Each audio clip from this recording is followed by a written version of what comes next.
is going on, everybody? Welcome to the Freedom Fire Podcast. My name is Kendall Bowman, and ladies and gentlemen, Georgia is burning to the ground today, tonight, all the time. Apparently, as of right now, the city of Athens, Georgia, is in upheaval because their mayor, he's a bit of a dingus.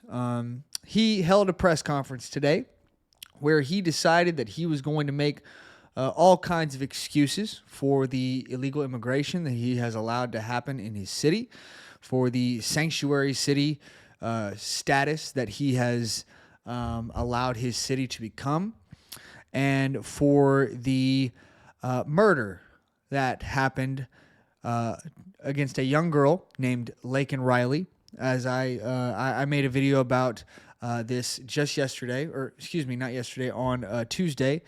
And ultimately, that's all he could provide was excuses. And, oh, that's not what this definition means of sanctuary city, so we don't prescribe to that. And, yeah, as you would imagine, it did not go over very well. So let's get into it.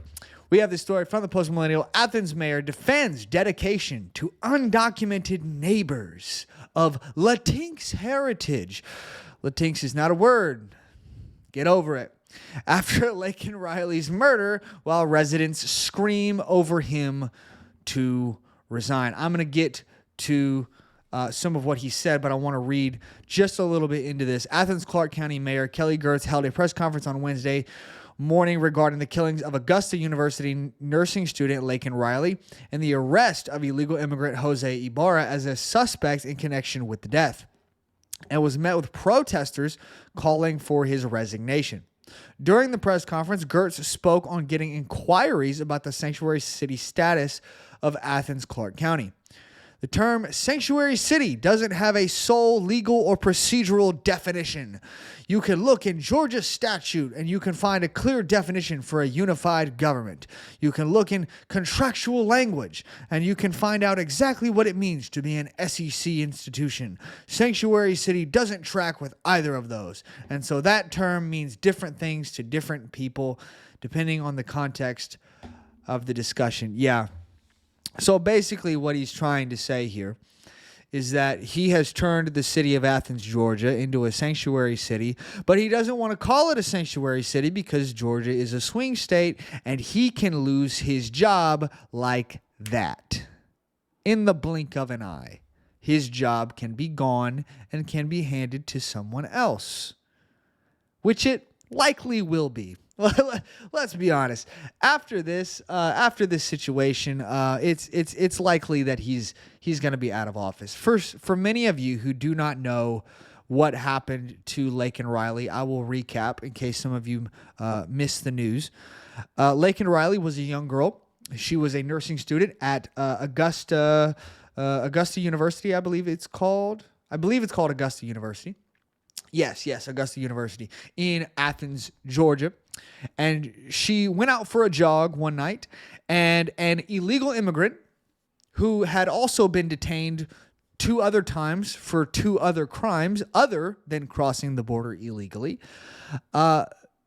attempted to, let's say, I don't want to use the R word because YouTube will ding me. So let's just say he tried to assault her in a sexual manner.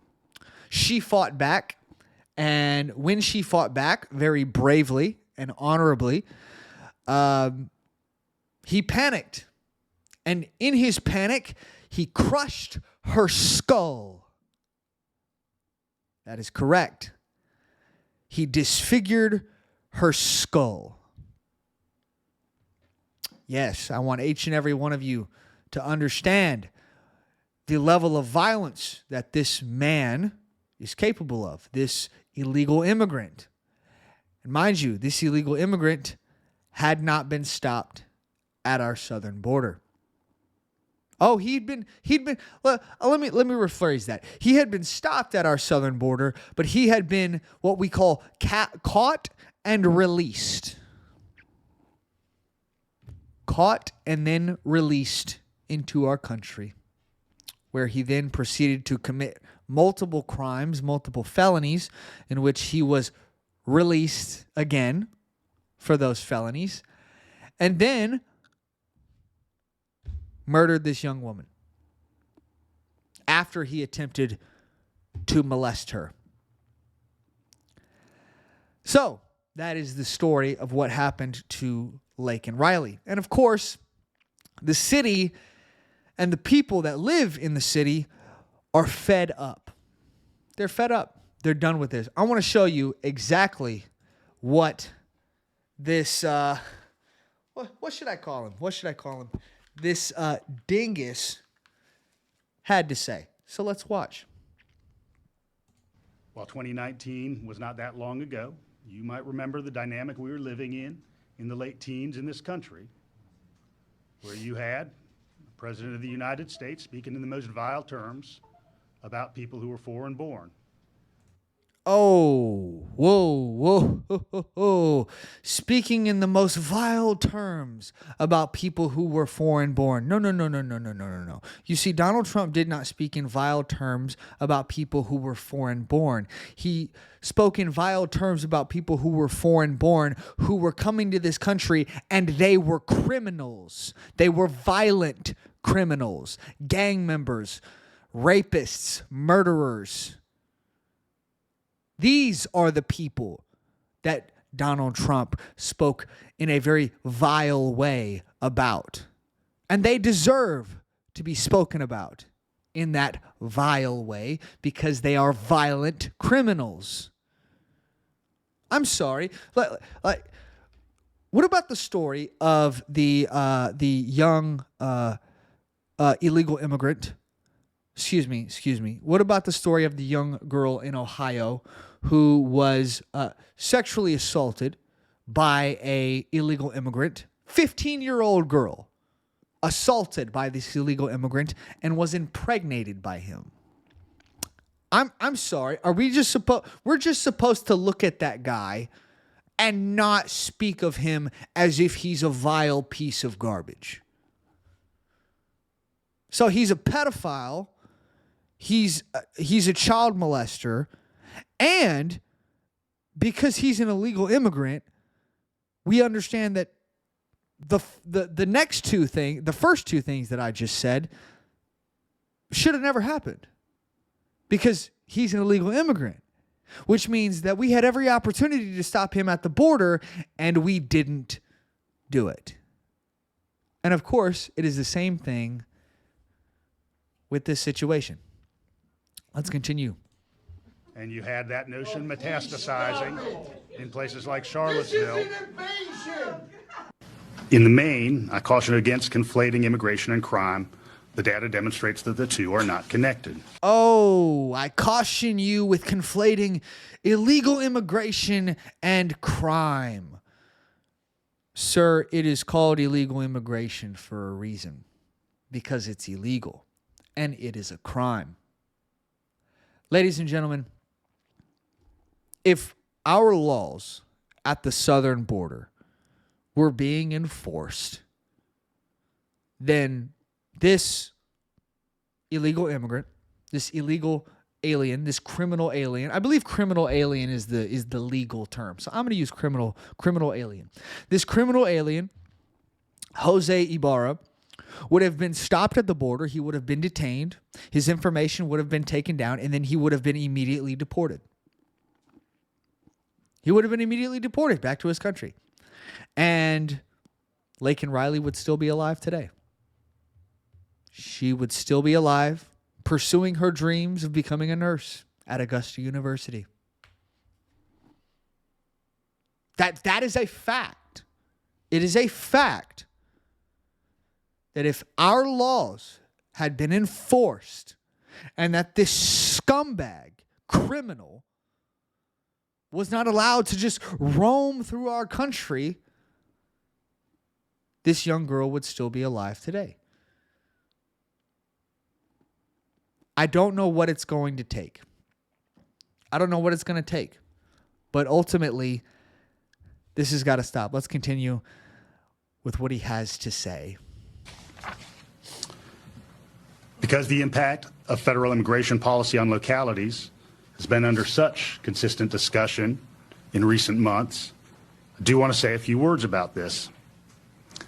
It's my 18th year as a local government policymaker, and my work has overlapped with 4 U.S. presidencies and numerous iterations of Congress. All of them have failed to reach agreement on how to handle immigration. While 2019 was not that long ago. There you have it, folks. Excuses, excuses, and more excuses. That's all we can get. This is all we can get from these people on, goodness gracious, who's blowing up my phone while I'm recording a video? I apologize, everyone. Ladies and gentlemen, this man would tell you that what you should do is that you should have empathy for this young murderer. You should have empathy. We can't look at our neighbors in a sideways manner. We can't look at our foreign-born neighbors as if they don't belong here, even though they don't, and they committed crimes in order to get here. Guys, ultimately, you know what? I want to pull up this story. I really do. I'm going to pull this up because I think that this is important. From Fox 8 Local First.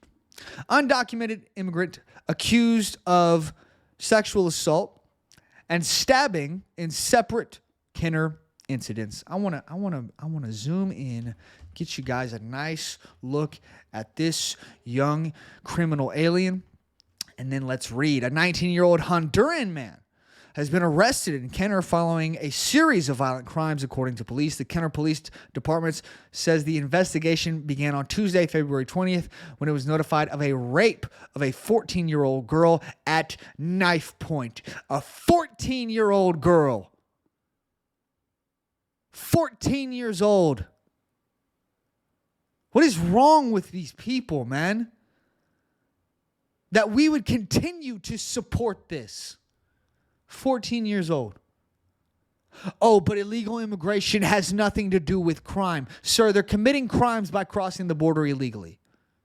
And because they're crossing the border illegally, we have no idea who they are. We cannot process them. And then things like this happen. Let's continue.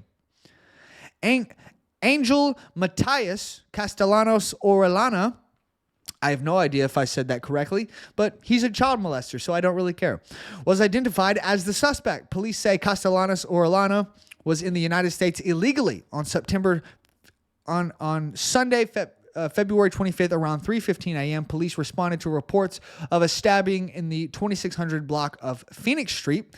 Police say a man was getting out of his vehicle and approached by Castellanos Orellana, demanding his property. During the robbery, police say Castellanos Orellana stabbed the victim multiple times in his face and his back. The victim was taken to the hospital and is in stable condition. Officers on the scene found Castellanos Orellana covered in blood. I don't know, man. I don't know.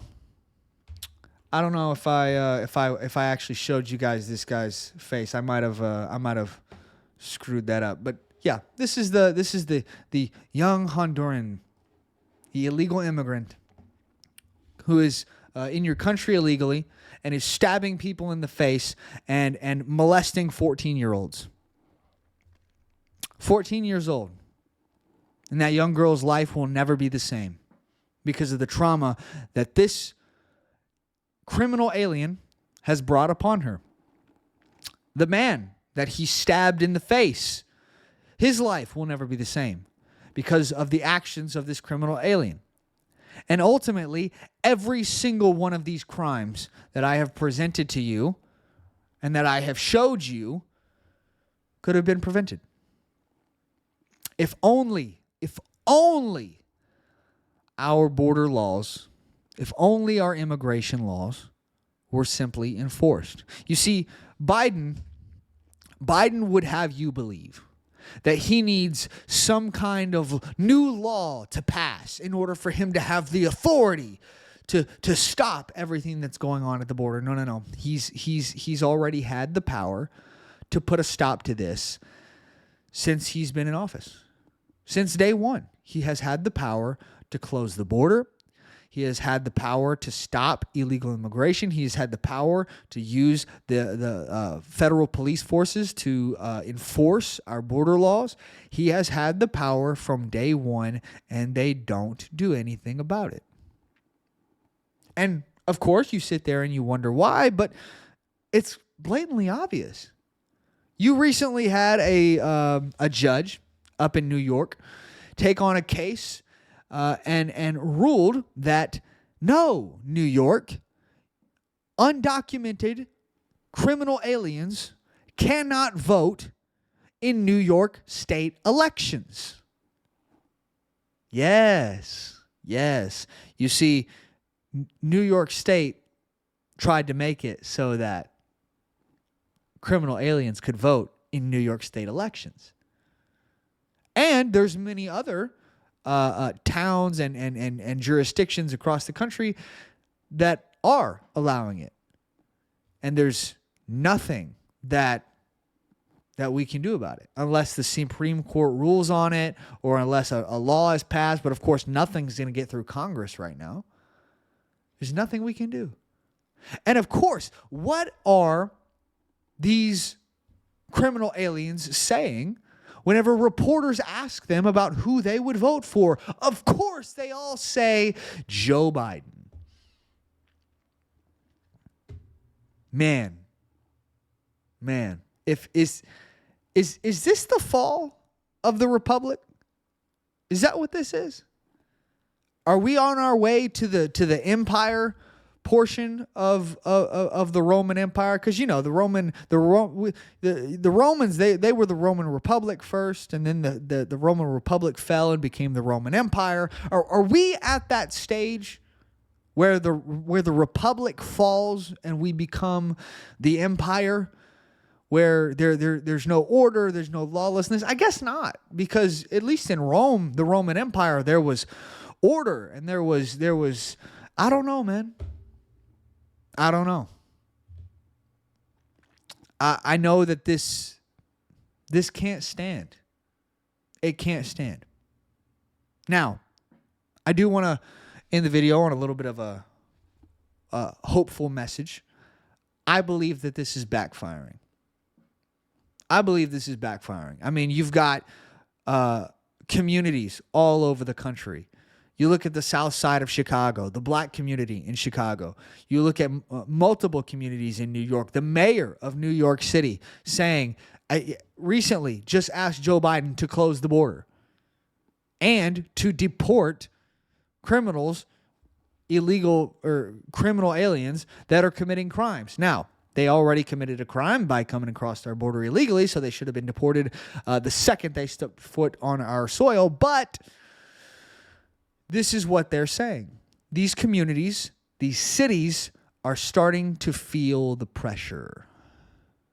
I believe it's going to backfire. I believe that immigration and the southern border and the chaos at the southern border is the leading topic going into the election. I believe that topic, that subject, is going to have the biggest impact on who wins the election. I do. And we just saw on from my video on Tuesday, Dr. Phil confirmed through a conversation that he had with the Border Patrol Union, the union president, that Border Patrol is facilitating the sex trafficking of children at the southern border. This is a fact. It has been confirmed by the president of the Border Patrol Union. I want to end on a hopeful message. I think this is going to backfire. I believe that ultimately,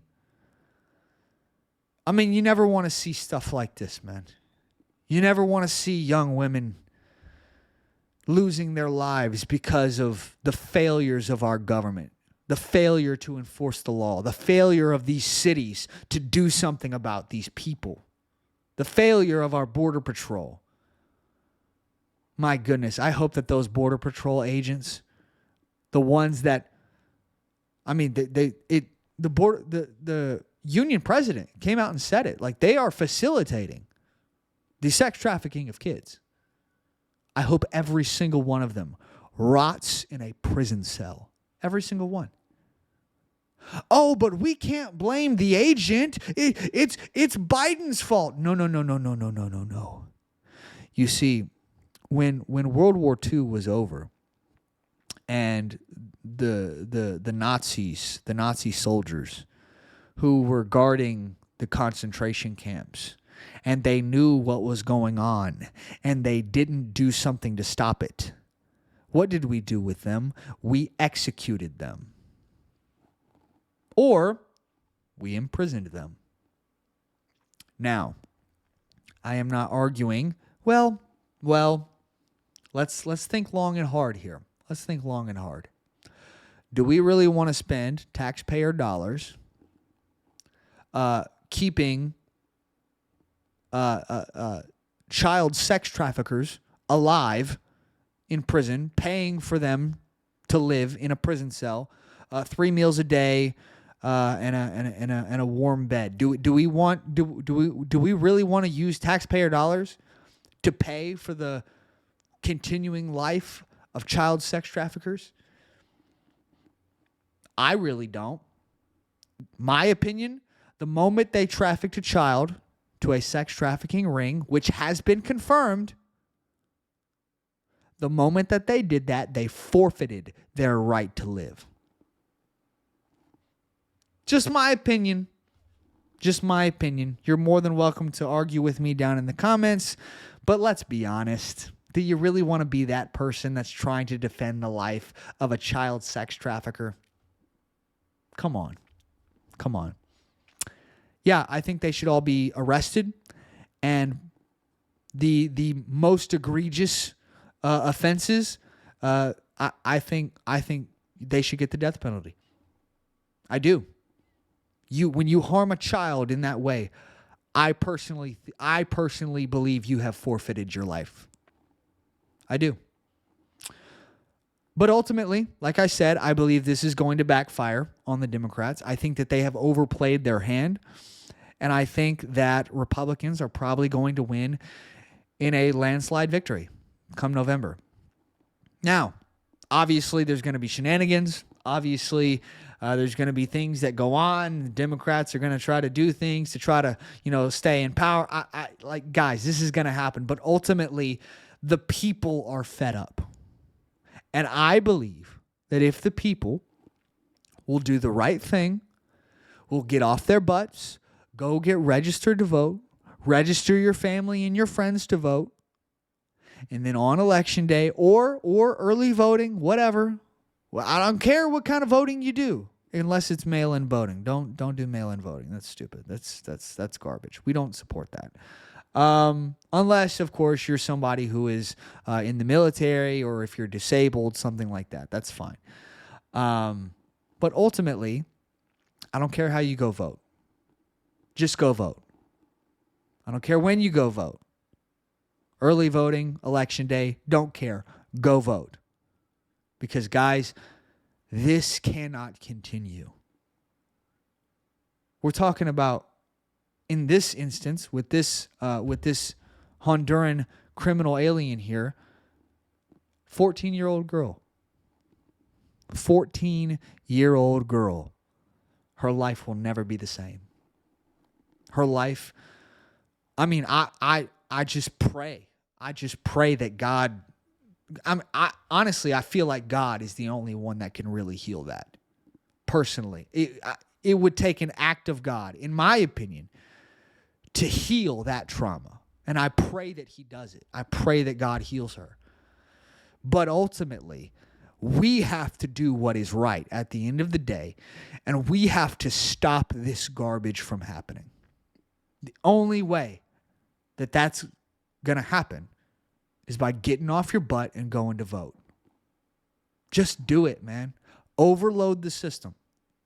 Overload the system and win. And maybe, just maybe, we can turn some of this garbage around. and we can have a safer country for our children and for our people as a whole. I don't know, man. I don't know what's going to happen. But I think they've overplayed their hand, and I think we're going to win. I'm going to leave it there. I'll have another video coming for you guys on Monday. Thank you guys so much for watching. Make sure you hit that like button, subscribe, leave a comment down in the comment section, and share the show with your friends. Follow me on all the socials down in the description, and hit that notification bell so that you can be notified whenever we put out new videos. And I will see you guys in the next one. Protect your families, protect yourselves, and God bless.